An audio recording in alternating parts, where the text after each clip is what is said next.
Muhammad obtained his PhD and Master in Science in the Tohoku University's Astronomical Institute. And he also did a BSc in the Shiraz University Department in Physics in Iran. He's been a postdoc in the Centre de Recherche Astrophysique de Lyon at the Instituto de Astrofísica de Canarias, the Astrophysical Institute in the Canary Islands. And he's very interested in the knowns and being part of humanity's constant struggle in tackling our ever-increasing ignorance, because every time we learn something, we do more. And he has a very strong career, tenure track research position at CEFCA in Aragon, and also working in the JPAS and Euclid surveys. So he's a very well-reputed astronomer. If you look at his abstract, you can find a lot of links to his research, and I prefer to give the time to him and start with his talk, Big Data, Big Responsibility. Thank you very much. Thanks for a great introduction. So just one correction, I got my undergraduates in Shiraz University in Iran. Okay. So then I only got one PhD in Japan. Yeah. But thanks a lot. Okay, so thank you very much, everyone, and thank you very much for giving me this opportunity. I hope this can be a useful presentation. So let's get to the discussion. So before going into the main discussion, let me just introduce the survey that we're working on here at CEFCA in central Spain. So it's called so we have a dedicated observatory, a dedicated survey observatory, the Observatorio Astrofísica Javalambre, and the main job is to observe the sky, the whole northern sky, in 56 medium band filters. 56, imagine. Like, look, when you think of LSST, it just has 6 filters, right? 6 broadband filters, but this is what we're dealing with. We're going to be imaging the whole sky, northern sky, non-galactic, in 56 and almost narrowband filters, and effectively it's going to be giving us a photo spectrum for every pixel of the sky to the depth that we can reach, which is at SDSS depth level. But all of these filters, so for example over here for this galaxy, you see this emission line that is popped up here, and like these absorption lines. So it's a pretty exciting project, and we're about to start. In the next hopefully decade, we'll have the full sky in all of these beautiful filters. Okay, so it would be good if others can mute. Okay, so let's get to the main point. So the main topic is about longevity in terms of reproducibility, because usually when people, especially in the previous talks you heard over here, people usually think of in terms of I get a result and then you can reproduce my result today or tomorrow. Now, when I say today, I mean 5 years, right? But then the problem is that, all this work, all this investment in the project can be used beyond 5 years. We shouldn't just limit ourselves to the high level tools that we have today. So let's have a look at what causes the problem of longevity and the fact that many projects can't last very long. And I'm going to be going back all the way from the 90s.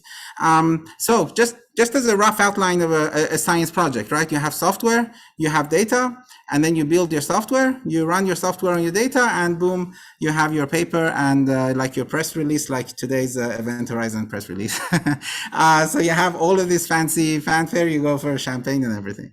But then, well, the problem is that, there's many questions for each step, where, how did you get the software? How did you build the software? How did you get the data? And how did you run the software on the data? How is the report or the paper, they reflect all that information? Because ultimately science is really a tricky business. And this is that paper that has been discussed a lot during this session, and many other talks about discussions about reproducibility. It's a Nature paper that, well, they surveyed a lot of people and found out that almost 90% of the scientists believe there is a crisis. Okay, now the question is, can notebooks, for example, solve the problem? Because as we saw in several talks today, during this session and in many, many other sessions and papers, notebooks are usually suggested as the first solution. But let's just have a look. So for example, over here, I just started a mini Conda environment, and just to set up the Conda environment required 39 dependencies. And then installing Jupyter with pip inside that Conda environment required an extra 61 dependencies, which is interesting. So the sum is exactly, 100. So it's and this is today. Like tomorrow, probably it's gonna fluctuate. Like some package is gonna go, another package is gonna come, and beyond that, you also have, because Jupyter itself is is not human, let's say, usable in the raw format, because it has binary components. It's a whole complex thing, and you need a web browser. And if I just want to list the dependencies of Firefox as a free software browser, it's gonna explode the monitor here, because something like Firefox requires like hundreds of dependencies. And web technologies change every day. I mean, like, imagine if anyone here has started creating a web page, like the JavaScript, the CSS, I don't know, all of these standards, they're really fluid, and they change a lot. So all of these all of these issues create longevity problems when you're using something like a notebook. Now and for example, let me show you this nice plot that this actually shows the dependency tree of Matplotlib, which is one of just one of the more simple dependencies of Jupyter. Look at all of these dependencies, and their interrelation. So effectively, if on your computer one of these breaks somewhere in the in this dependency chain, your project is gonna you can't run your Jupyter notebook anymore. So it's really important. Now, one solution to this is containers. And containers are good, as I mentioned at the start, for the short term. So I make my container today, and in 1 year you want to run it, it's probably going to run fine within the container. But there are some problems. Well, the first one is that the containers are large. They're usually many gigabytes, just accounting for the software. There's a science software. So because science software, as you saw with the case of Matplotlib, have many dependencies. And then so they're really expensive to archive. So there's one nice example, which is from the Share project. It was the second place winner of Elsevier's executable paper grand challenge that was conducted in 2011. So this is an important point. Look, because this issue that we're talking today has been discussed 10 years ago. It has been discussed in the 2000s, and the first papers that came out on this subject are from the 1990s. There has been solutions, people have proposed things, and we are in a stage now to actually look at the longevity of the proposed solutions, and because that's also a critical issue. Now have a look at Share. So when I go to Share's webpage here, this is like the winner of this challenge, the second place winner of this challenge. So it was effectively a virtual machine, a web interface to a virtual machine, something like what was shown before for the ESA archives. And well, look over here, you click on one of these, and here you go, it says Share is offline. In 2019, effectively, they couldn't, the size of the virtual machines with data and all these things were just so much that just 8 years after they won the prize, it's now offline. So this is an important point to consider. And the interesting thing is that even the webpage of the executable papers challenge of Elsevier is now offline. I mean, it's now free. You can go and buy this domain. This is longevity is really an issue, and we shouldn't forget it. And then another problem is the containers are binary. So for example, if you have files in your, most of the time, 90% of the time, when I as a researcher am interested in reproducing or analyzing someone else's paper, I don't actually want to run it. I just want to go in some configuration file and see how they use that one parameter of one software. When you share a container, you're forcing me to download gigabytes of data only to see that single line in some strange file system format that I'm not familiar with. So just imagine this is another big problem, and besides that, it's tailored to certain operating system kernels and CPUs. So, for example, in 10 years, where the long-term release Linux kernel, for example, the current version of the Linux kernel goes offline and it's not supported anymore, well, say bye-bye to all those containers, because even if you put them on Zenodo, it's very unlikely that you'll be able to open it. It will just be a binary blob in your computer that takes 10 gigabytes, for example. And then, well, containers themselves are hard to reproduce. So, for example, in this paper that they advocated containers, they say from Ubuntu like 16.4. Then this paper was published in 2020. However, if you run this command today, look at the version. It's going to go and get the image from this URL, and this URL. Look, the most recent image of the Ubuntu base for the Docker containers is from 2021. It's after the paper was published, and this got updated. So this only finished over here because this version of Ubuntu finished the long-term release in summer last year. And look, so anyway, the thing is that the base operating system has changed. Now there are ways to fix this, but hardly any paper I've seen. In Docker, there is ways that you can pinpoint the version, you can give checksums, but I haven't seen that practice too often. And then, okay, so we discussed this a lot. So we went into this. This was really frustrating us because we wanted to do our projects properly, but this issue of longevity was a big problem. I don't want to rewrite all my code in 5 years. I want to, build upon my work, not have to rewrite everything. And then, so we, in this paper that we introduced Maneage, we have a long appendix. So you see the PDF is 27 pages here, sorry, I went back on those slides.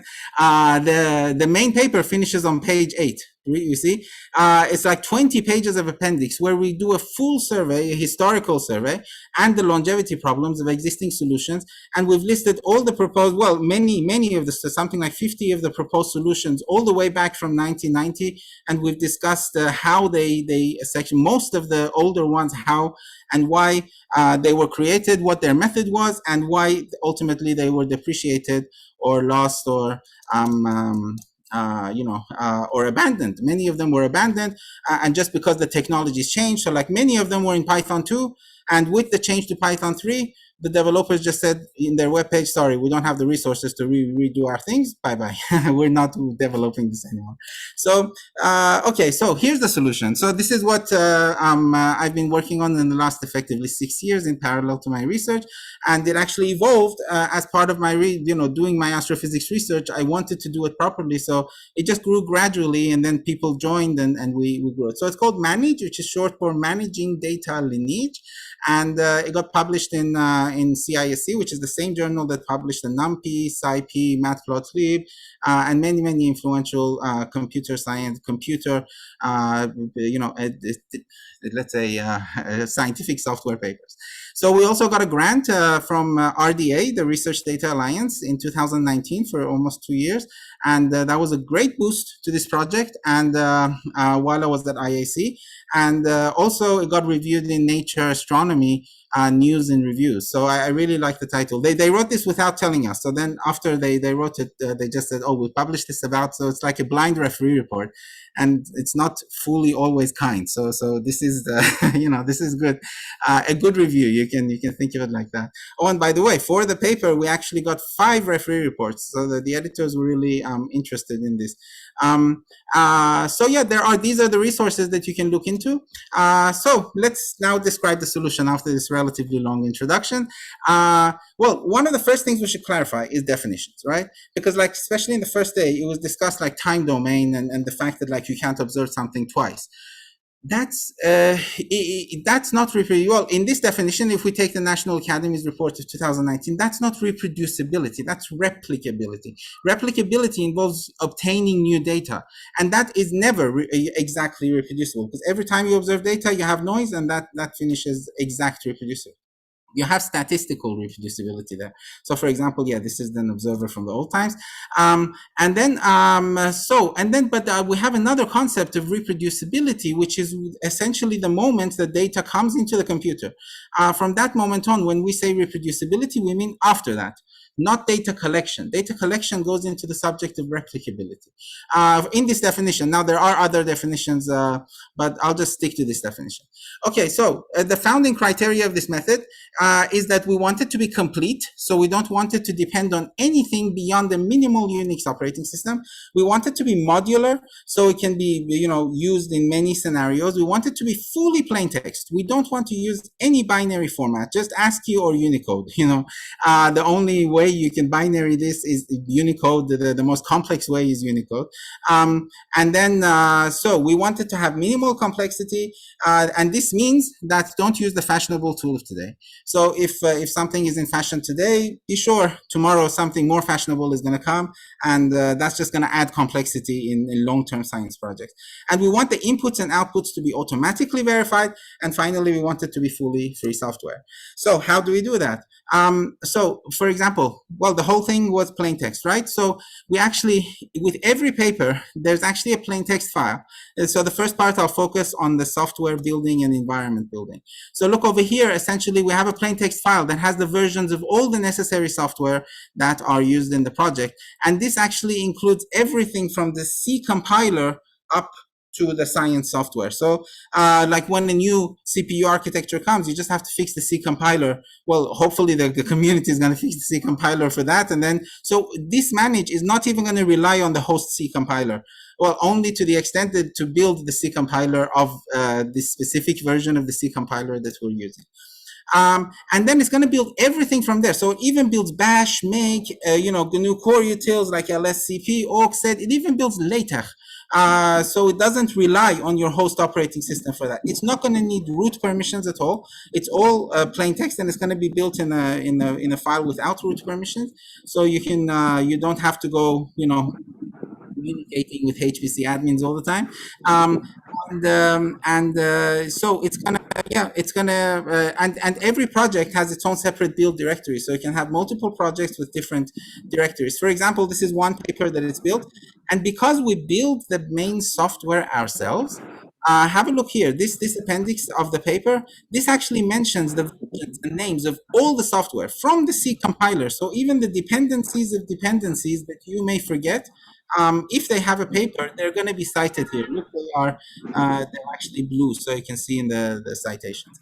And then for the data, there's another file that actually has the URL, the checksum of the data that are used. And finally, for the analysis, right now it uses make. It uses GNU make, which actually builds itself, so it doesn't even need make to be available on your own operating system. This is the same system that when you run configure make install, it's the same basic structure, and it's been here for 40 years, and it's going to be here until the foreseeable future, because the Linux kernel, because the Windows operating system, everything is built with make, right? It's not going to change. And it's very robust. It's very powerful. You can parallelize things. And the best thing about it is that, as I said, it's not going to change. So that's why we decided to use make. With make, you can simply define relations between files, and you can use make. You can even write Python commands here.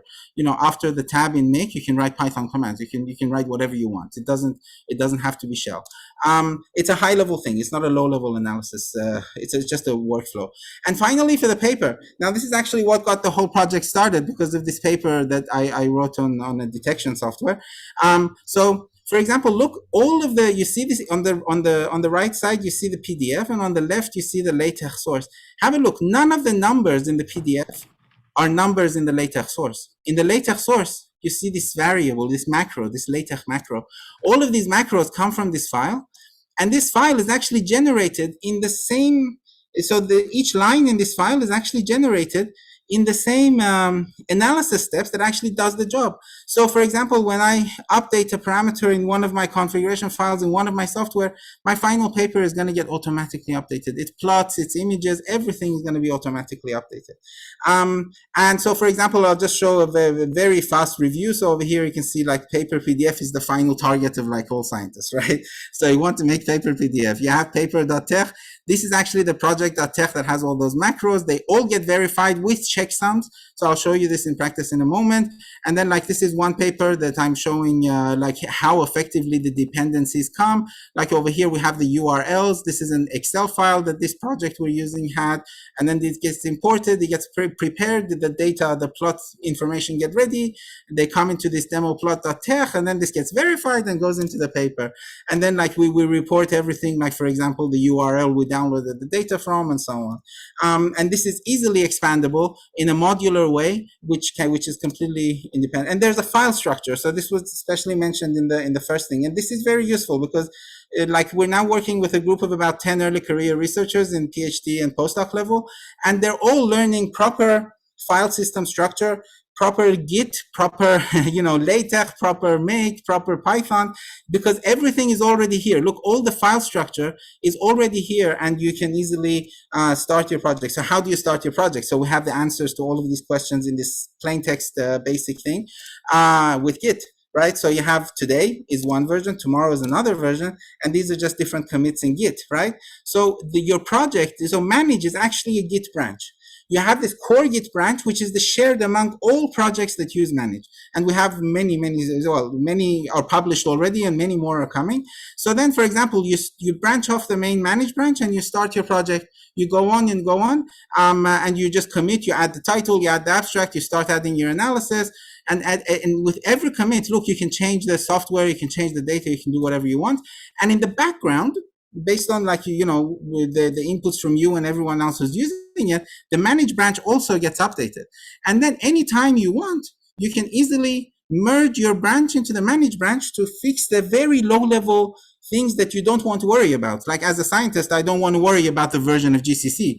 I want someone else to worry about that. So, you just on different CPUs, or like I don't use a Mac, but I want my system to run on a Mac. So someone who has a Mac fixes some problems in the low level infrastructure, and then I just merge and I'm done. So then I go along. And the best thing is that when I publish my paper, I actually put the Git commit hash in the abstract of my paper. So have a look here. These are two papers, and in the abstract, at the end of the abstract, have a look.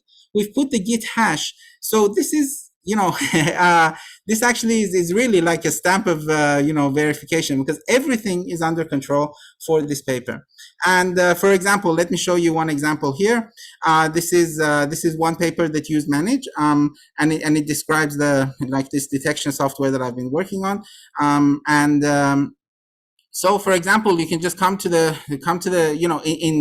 because look, the whole thing is plain text, right? You saw everything from building GCC to the text of my paper to the, LaTeX macros that link my analysis to my paper. They're all like 100 kilobytes. They're like less than one image of my paper. So then when I upload my paper to LaTeX, to archive, when I upload my paper to archive, have a look. You can just come here. I'm downloading it in practice. So this finished, hopefully. So I'll just rename it. So, in archive, I went to other formats and then I done tar.gz. And look, when I open it, here you go. I have everything related to this paper over here. Like this is the paper.tech. You see the thing that the archive actually compiled. But besides that, there's a reproduce directory. And in this reproduce directory, there's a software directory. You want to see how I built AstroPy, for example, there's a python.mk. We actually build the whole software. And then you come to AstroPy and you come down, and here you see the versions, all the dependencies we used for AstroPy, the way we configured AstroPy, everything is here. You want to see how we, configured GCC. And this is all, automatically runnable as well. But the main point is that you can easily see it without downloading a multi-gigabyte file. So for example, you want GCC, you come here, and the core source of GCC is all here. With essentially everything you want. And you want my analysis, you want to see, for example, how I ran my detection on M51, which was the galaxy used. You see, you have all of this command here, and how I created the plots. Everything is actually uploaded to archive with the paper. But it's not just this, because archive is not that's not easy itself. So you can come here and just go to Git. So we have this project is in a Git project. So you just come to GitLab, and the link to GitLab is actually again in the paper and in the comments, and then you can come here, you can again see this whole file structure is all available here. And besides GitLab, we also have it in Software Heritage. So for example, Software Heritage is the system that allows, is long-term preservation of code, not just data. So then, for example, look in this paper, what I've done here. In analysis, look in the analysis section 4 in this paper, you don't even have to download, you don't even have to go to GitLab, because in 2 years GitLab can get bankrupt and GitLab is going to close. So you just come to Software Heritage, and here you go. You have in Software Heritage, which is getting funded by UNESCO, Intel, and many large international organizations. The name is actually Software Heritage. It's designed for keeping the heritage of coding. You can see it here, and it gives a unified identifier called Software Heritage ID. And then I have all of the parts that are necessary here. And so you see there's many ways to release this, and this full project is executable. You can just go to your command line, download this, go to the command line. You just need a Unix-like operating system, Mac or Linux, and you just do, run the command. I'll just show you. You just run the command. Here you go. You clone, for example, you want to clone this project. You come here, you clone the command, you do project configure, project make, and that's it. Now the configure part will usually take 1.5 hours, because it even builds GCC. It's the GCC part that takes the longest, almost 1 hour it takes to build GCC.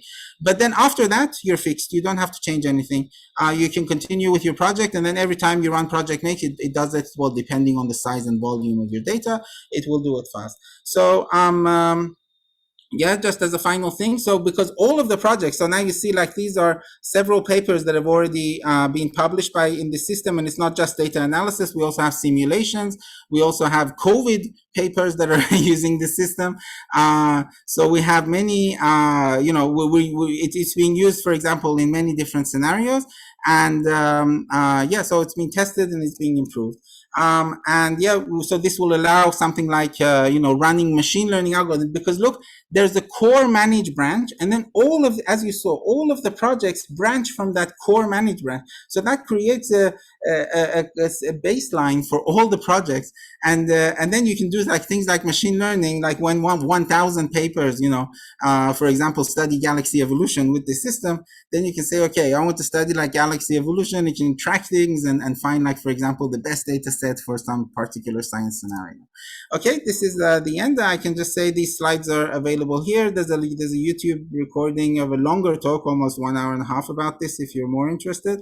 And we have a Matrix protocol chat room, for example, in Element, and there's many ways you can use Matrix protocol. It's a free standard, unlike Slack or other things. So it doesn't need, it's fully free, and you can you can get in touch with us. We'd be very happy to have your feedback, test it out, and let us know what you think. So I'll leave it on the summary slide and stop. Thank you very much. Thank you, Mohammad, for sticking to the time, and a very, very interesting and fast-paced talk.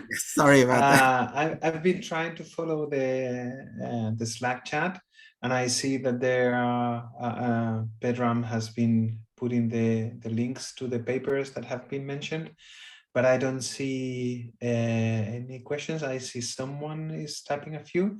So one from Peter Shikluna. This sounds pretty cool. I'm curious though, do you have to worry about the growth of Git repos as it stores a whole snapshot at each commit? Given that Maneage itself is in the main branch and all projects are in branches of that, is that a risk? Yeah. No. Because look, for example, in Git, when I make a change in a file, like for example in this commit 01, of the many files. So look, for example, let's show the whole file structure here. Like in one commit, I change initialize.mk. I don't change anything else. So Git doesn't keep a copy of total prepare. It doesn't keep a copy of versions.conf. It doesn't keep a copy of Python MK. It only takes a copy of the files we changed. So in the long term, and because most users will not be usually working in this software directory, this is the low-level managed infrastructure. Most users will be working in the analysis directory, and as long as and since it's plain text, and Git, plain text can be compressed really nicely, and Git actually compresses files before storing them. No, I don't think storage, because something like the Linux kernel with hundreds of thousands of commits is easily clonable, for example. So I don't think that's a major problem. Thanks, Mohammad. I see someone else typing a question. We still, I think we can have 1 minute more for questions. Oh, and there's also a README file that has instructions to build it in a Docker container. So I did say some bad things about Docker, but that was for the long term. For the short term, Docker is really good. For the short term, when you want to move your environment from one computer to another environment, I do that all the time. I build all my managed projects for temporary short-term things, just, because like sometimes I have a rush and I don't want to spend 1 hour and a half building GCC. I just use the container, but don't archive the container. That's the point. Right. Yeah. James says this is amazing, but he's concerned about how accessible this method is for someone who is not very familiar with the low-level details. Yes. I understood that actually this is a template by itself, but if you could show something. Exactly. And this is exactly the last paragraph of this thing in HR astronomy. So you can free read that from this link. In the last paragraph, this is exactly what the author of this review says, that it's like, convincing someone who's used Microsoft Word to move to LaTeX. And it's a very nice comparison. I like that. I mean, in terms of if someone's used to graphical user environments, it's hard to convince them in anything that relates to batch processing. But the good thing is that, like me, it's just 5 years. I got my PhD 6 years ago. I'm relatively young, and now we have a team of early careers PhD students and postdocs, and they're all learning this.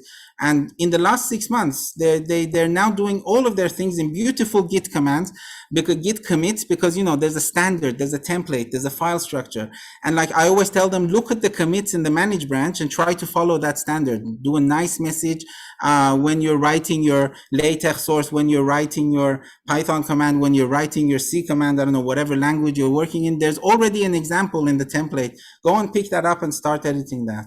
So I think it's been optimal, and that grant we got from RDA was, and then as part of Horizon 2020, was really useful. So that through those to get more people encouraged and invite people to our institute and help them to master it, set up workshops.